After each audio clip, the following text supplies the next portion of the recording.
Selamat datang di kursus Padang Gurun. Beberapa teman saya yang hebat duduk bersama saya. Kami akan bahas aspek yang sangat penting dari hidup kekristenan kita. Pertama-tama, saya akan perkenalkan tamu-tamu kita ini. Pertama, ada Joyce di kiri saya. Hai, Joyce senang ada di sini. terima kasih sudah mengajak Salah saya. satu orang dalam kita di Messenger Internasional. Yep. Lalu kita punya seorang teman lama, manajer gudang kita. Anda tahu beberapa bahan kita dikapalkan ke rumah Anda. Anda telah memilikinya, dikirim ke luar negeri. Ini Daryl. Ini manajer gudang kami dan seorang sahabat karib.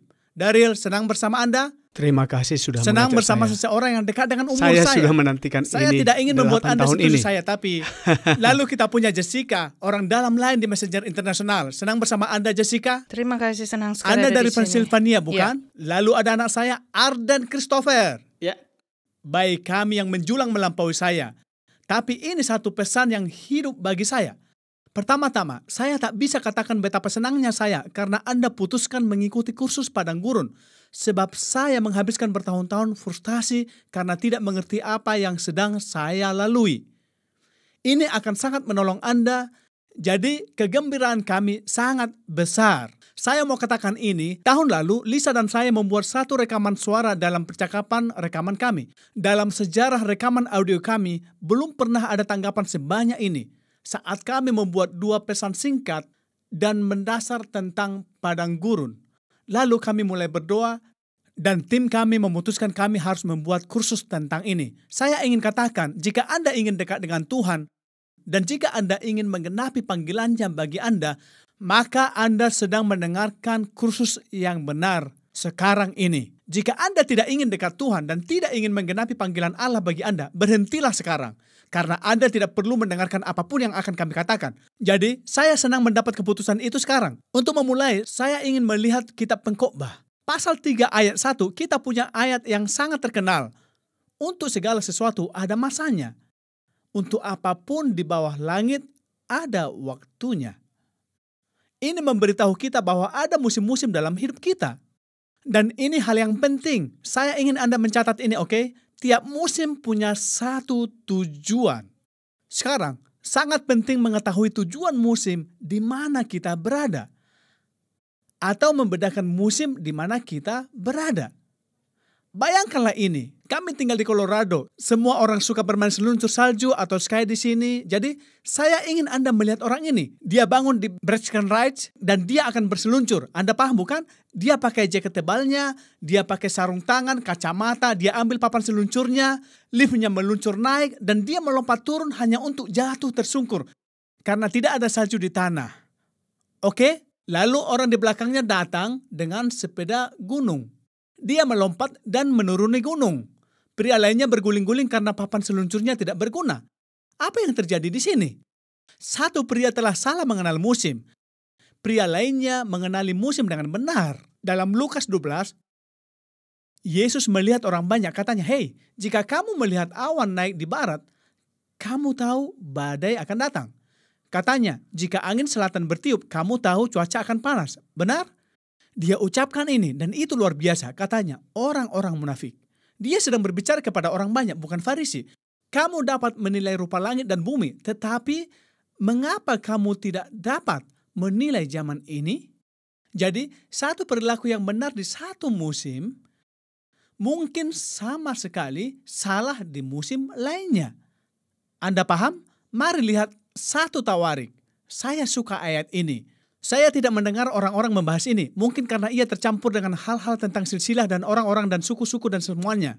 Tapi saya suka ayat ini. Katanya, anak-anak Isakar mempunyai pengertian tentang saat-saat yang baik. Sehingga mereka mengetahui apa yang harus diperbuat orang Israel. Orang-orang ini tahu perilaku yang benar di waktu yang tepat. Jadi, perlu memahami musim-musim untuk mengetahui perilaku yang pantas. Jadi, ini penting demi 2 hal. Pertama, kita mengenali musim di mana kita berada. Kedua, ini sebabnya kita buat kursus ini mempelajari perilaku yang pantas. Sederhananya, inilah yang kita punya di sini. Pertama, kursus ini akan mengajar kita bagaimana mengenali musim padang gurun.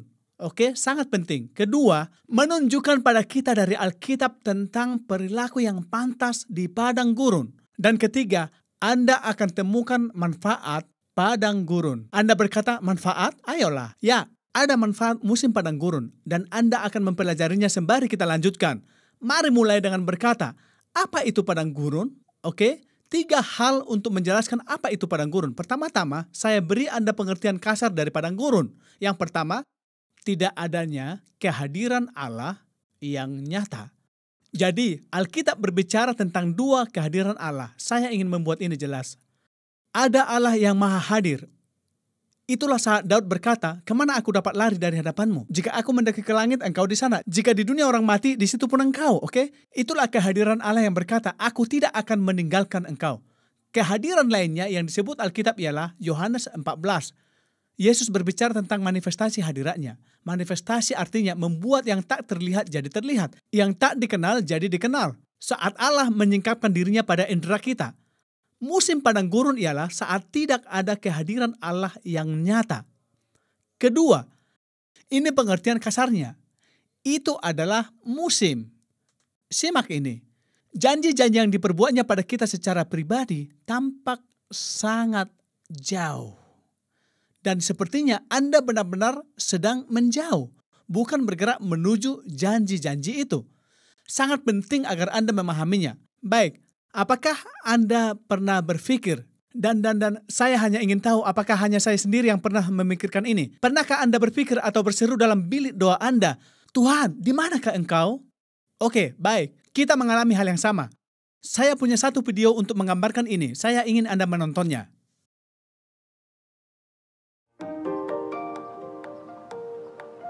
Tiap orang punya pahlawan.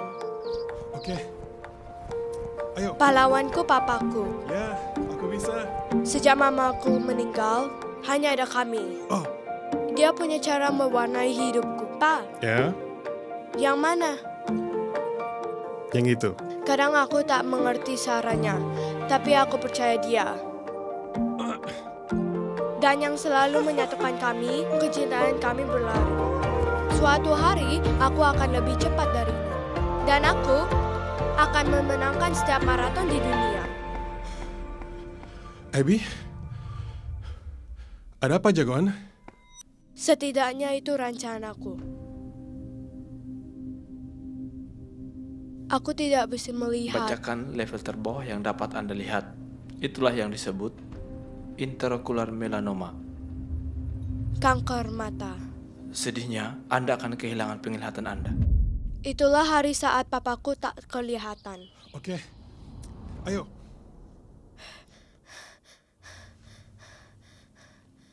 Pa? Ayo bangun. Siap untuk lari? Ayo. Papaku selalu ada untukku. Aku kira aku salah. Pa, kau di mana? Pa.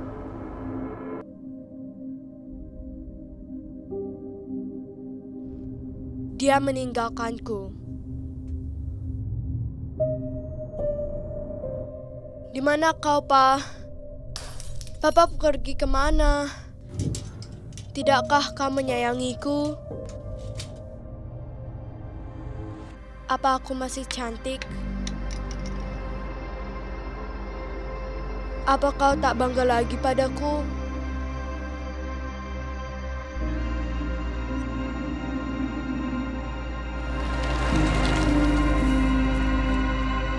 Kenapa kau meninggalkanku saat ku butuh?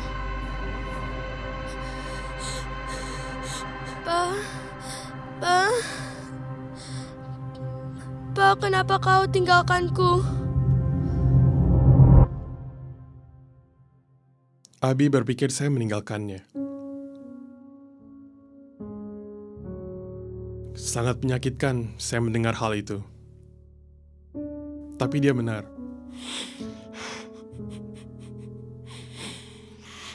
Saya meninggalkannya. Yang terbaik yang bisa kita lakukan ialah menyelamatkan matanya, sehingga tampak dia tidak kehilangan. Dia putriku. Saya mengerti. Dia putriku. Gadis kecilku. Ada grup pendukung. Saya tahu ini masa yang sangat berat. Tidak! Saya meninggalkannya agar dia sadar dia lebih berani dari yang dia bayangkan. Saya meninggalkannya agar dia mengetahui betapa cantiknya dia dari dalam. Saya meninggalkannya untuk menantangnya dalam cara yang tak pernah dipikirkannya. Saya meninggalkannya agar dia temukan betapa kuatnya dia.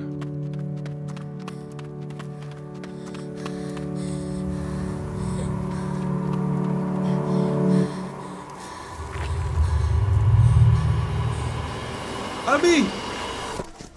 Wow. Abi, ini Papa. Pa, Ini Papa, sayang. kenapa Papa meninggalkanku? Papa di sini. Papa selalu di Papa sini. pergi kemana? Papa selalu di sini, sayang. Dengar, tidak ada yang percaya padamu melebihi aku. Kau tahu itu kan?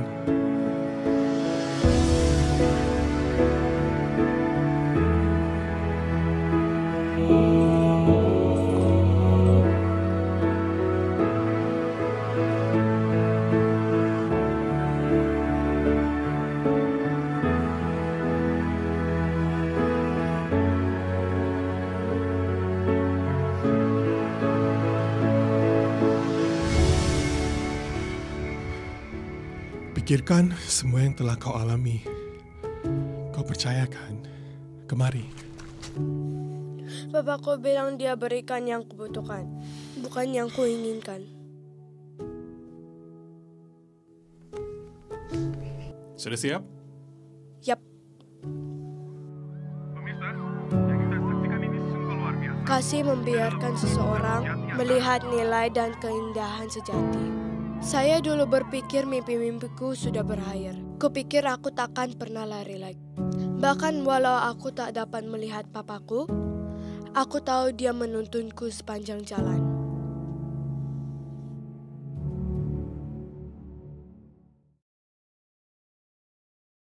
Itu satu video pendek yang menggugah, bukan? Tapi apakah Anda tahu? Itu dengan tepat menjelaskan alasan bagi padang gurun. Jika Anda lihat apa kata Ayub saat ia di tengah padang gurun, katanya, lihat, aku berjalan ke depan, dia tidak di sana. Dan aku berjalan ke belakang, aku tidak melihat dia. Saat dia bekerja, perhatikan yang saya buat warna biru. Dia sedang bekerja, sama seperti sang ayah menolong putrinya, benar? Ketika dia bekerja di kiri, aku tak dapat melihatnya. Tampaknya semakin dia mencari Tuhan, Tuhan semakin sukar dipahami. Benar? Ketika dia berpaling ke kanan, aku tak dapat melihat. Namun dia tahu jalan yang kutempuh. Sang ayah tahu semua yang dikerjakan putrinya. Tapi dia sedang membawanya ke tempat di mana putrinya dapat mengatasi situasinya.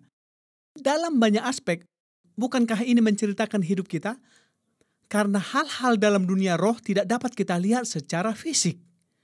Dalam realita, kita buta secara fisik dalam melihat apa yang terjadi dalam dunia roh. Disinilah Bapa kita sedang membawa kita menjadi dewasa sehingga kita dapat mengatasi kuasa kegelapan yang coba menghalangi kita. Saya kira itulah satu ilustrasi indah tentang apa yang Allah lakukan di padang gurun. Apakah Anda atau seseorang yang Anda kenal berbicara bahasa lain selain bahasa Inggris? Apakah Anda menginginkan pengajaran yang lebih menginspirasi dari John dan Lisa Bevere? Kunjungi cloudlibrary.org, situs gratis video streaming dan mengunduh sumber materi. Pilih bahasa, pilih sumber materi dan perpustakaan besar, e-book, video, buku dan pengajaran audio, acara TV, Alkitab, dan banyak lagi. Ingin tahu selengkapnya, kunjungi cloudlibrary.org. Sekarang, nomor 2. Jadi, nomor 1, Allah di manakah engkau? Nomor 2, padang gurun dapat menjadi suatu waktu. Paling sering, tapi tidak selalu benar, adalah tempat di mana Anda dicobai. Benar, itu suatu masa ujian. Apa 2 cobaan utama dari padang gurun yang diinginkan iblis dari kita? Nomor 1, berhenti. Dia ingin kita menyerah dengan iman kita. Kedua, agar sengaja berdosa. Sangat penting agar kita pahami ini. Nomor 3, padang gurun ialah ketika Allah memberi Anda apa yang Anda butuhkan, bukan apa yang Anda inginkan. Biar saya jelaskan, oke? Ada perbedaan besar antara kebutuhan dan keinginan kita. Di Amerika, karena kita hidup dalam masyarakat yang makmur, sering kita berpikir kalau keinginan kita adalah kebutuhan kita. Padahal itu tidak benar. Itu adalah keinginan, oke? Jadi, di padang gurun, Tuhan hanya akan memberikan kebutuhan Anda. Mari lihat Ulangan 8, ada satu contoh yang indah tentang ini. Ingatlah perjalanan yang kau lakukan atas kehendak Tuhan Allahmu di padang gurun selama 40 tahun ini untuk merendahkan hatimu dan mencobai engkau untuk mengetahui apa yang ada dalam hatimu, apakah engkau berpegang pada perintahnya. Jadi ia merendahkan hatimu, membiarkan engkau lapar, dan memberi engkau makan manna. Sekarang, wow, berhenti di situ. Itu seperti satu kontradiksi. Dia membuat kamu lapar, lalu dia memberi kamu makan. Bukankah dia memberi mereka makan tiap hari? Bukankah manna ini turun tiap pagi? Dan hari Sabat, dia memberi sangat banyak sehingga mereka tetap makan banyak di hari Sabat. Mereka tidak pernah tidur dengan perut kosong. Benar? Jadi apa artinya? Dia membuat kamu lapar? Oke, saya beri Anda ilustrasi. Ketika saya jadi pendeta pemuda di tahun 90-an, saya membawa 56 anak ke negara Trinidad. Kami pergi dari rumah ke rumah, itu minggu yang hebat.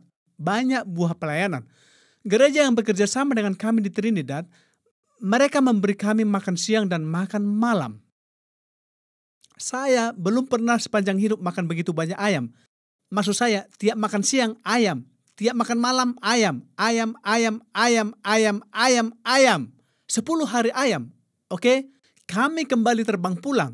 Dan salah satu anak 14 tahun di grup pemuda bertemu ibunya. Ia bertanya, "Ma, apa makan malam kita?" Ibunya jawab, "Ayam." Dan dia berteriak. Katanya, "Tolong bawa aku ke McDonald." Jadi, bisakah Anda bayangkan, walaupun roti ini, Elia memakan 2 manna dan ia berjalan 40 hari 40 malam. Kadang saya ingin punya protein batang seperti itu. Tapi, inilah makanan terbaik yang pernah dimakan manusia. Tapi, bisakah Anda bayangkan, apa makan malam kita sayang? Oh, roti. Oh, oke, mantap. Lalu 10 hari kemudian, apa menu makan malam? Roti. Kini Anda seperti anak umur 14 tahun itu. Pikirkan itu, 3 tahun kemudian, apa menu makan malam kita? Roti. Anda tahu? Kita membanggakan, di padang gurun pakaian mereka tidak buruk, sepatu mereka tidak rusak, benar? Bisa Anda bayangkan memakai pakaian yang sama selama 40 tahun? Oke, tidak ada belanja di mall. Benar? Tidak ada H&M, tidak ada Zara, tidak ada Lululemon, tidak ada Athleta. Artinya, Anda memakai pakaian yang sama selama 40 tahun. Ayolah, betapa anehnya, bukan? Jadi, dia membuat mereka lapar dengan memberi mereka apa yang diperlukan, bukan yang diinginkan, oke? Yang tidak kau kenal dan yang juga tidak dikenal oleh nenek moyangmu, untuk membuat engkau mengerti bahwa manusia hidup bukan dari roti saja. Beginilah dia menciptakan kelaparan dalam diri kita. Dia hanya memberi yang kita butuhkan agar kita mengembangkan rasa lapar akan apa yang sungguh kita butuhkan. Firman Allah, oke? Maka manusia hidup dari segala yang diucapkan Allah. Anda tahu, lihatlah bentang alam mereka, hal yang sama. Saya lupa menyebutkan itu. Bayangkan jika pemandangan yang Anda lihat tiap hari semak, tanah gersang, dan kaktus. Astaga, tak ada sungai. Itu alasan mengapa dia berkata, ketika aku membawamu ke tempat yang banyak lembah, ladang buah-buahan, mulut mereka berliur. Karena mereka sudah lama di padang gurun ini. Anda mungkin duduk di sana, berpikir, halo, mereka ada di padang gurun karena tidak menaati Tuhan. Hah? Tidak. Jika Anda baca Alkitab dengan cermat, Anda temukan bahwa Allah bermaksud membawa mereka ke padang gurun selama 1 tahun. Ketika mereka kacau, berperilaku tak pantas, akhirnya diperpanjang menjadi seumur hidup di padang gurun. Saya beritahu Anda, inilah kebenarannya. Anda perlu mencatatnya. Anda tidak dapat memperpendek pengalaman padang gurun yang dirancang Allah, tapi Anda dapat memperpanjangnya. Oke, jadi inilah satu manfaatnya. Biar saya jelaskan sebelum saya katakan manfaatnya.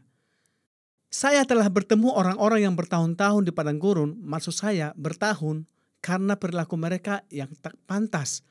Bukan tidak pantas, maksud saya berperilakunya tidak benar, itu lebih tepat.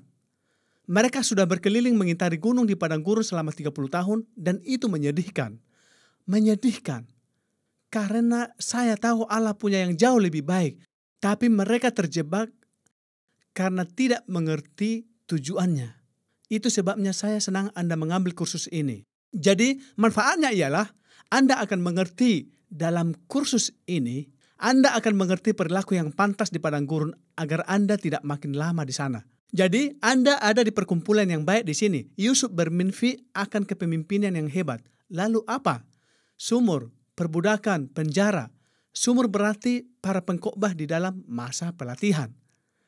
Musa, Anda tahu, ia tahu dia dipanggil Allah. Dan umur 40 tahun dia punya otoritas, kuasa, kemampuan untuk membebaskan kaumnya. Benar? Dia melakukannya, namun gagal dengan menyedihkan. Dia bersembunyi di padang gurun 40 tahun. Anda lihat Daud. Daud yang diurapi oleh Nabi nomor 1 di negeri itu. Ia akan jadi raja berikutnya. Tapi ia habiskan 14 tahun berikutnya di dalam gua, gurun, dan padang belantara. Guys, padang gurun dibutuhkan setiap anak Tuhan dan akhirnya Anda akan sadari kursus ini adalah untuk perlindungan Allah dalam hidup Anda. Jadi, saya ingin Anda mengingatnya. Padang gurun ialah perlindungan utama Allah bagi Anda. Oke? Untuk nama-nama yang tadi saya sebut, itu suatu lokasi fisik. Bagi kita, inilah ketika Allah seperti jutaan mil jauhnya dan janji-janjinya bahkan makin jauh. Oke? Apa yang bukan padang gurun? Saya ingin menutup sesi ini dengan ini, karena ini sangat penting. Nomor 1, padang gurun bukanlah hukuman atau tidak berkenannya Allah atas hidup Anda. Harap ingat itu, karena itulah yang pertama saya pikirkan ketika saya pertama kali melalui pengalaman padang gurun pertama saya. Rasanya seperti, Tuhan, apa yang kulakukan? Apa salahku? Inilah yang awalnya dipikirkan semua orang. Itu bukan hukuman atau celaan Tuhan. Kedua, dia bukan meninggalkan. Dia berjanji, aku tidak akan meninggalkan atau membiarkan engkau. Ketiga, Anda tidak diletakkan di rak hingga dia siap memakai Anda. Itu aneh.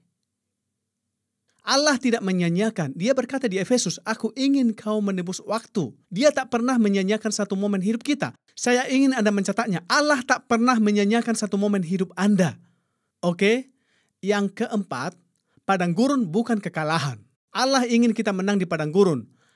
Anda telah dengar banyak orang berkata, ini Tuhan sedang mengajarku sesuatu. Dia memberi sakit ini, kemiskinan ini. Saya tak bisa bayar tagihan saya. Dengar, Allah tak pernah menaruh sesuatu atas Anda yang telah ditanggung Yesus untuk membebaskan kita. Tapi, bukannya kita harus bersyukur untuk segala sesuatu? Kamu tahu, saya mendengar seorang pendeta berkata bahwa dia bersyukur atas kanker payudara istrinya. Saya nyaris berteriak saat mendengarnya. Tidak dikatakan untuk segalanya bersyukurlah. Tapi dikatakan dalam segala sesuatu bersyukurlah. Itu berarti Anda di padang gurun dalam pencobaan, Anda bersyukur bahwa Dia adalah Tuhan, sumber kita, penyembuh kita, pembebas kita. Oke? Jadi kita telah lihat apa itu padang gurun dan apa yang bukan. Sekarang kita tiba ke tempat di mana kita akan temukan apa tujuannya. Oke? Bukankah sangat menolong saat Anda mengerti tujuan? Kita akan bahas itu di pelajaran berikutnya. Sampai jumpa.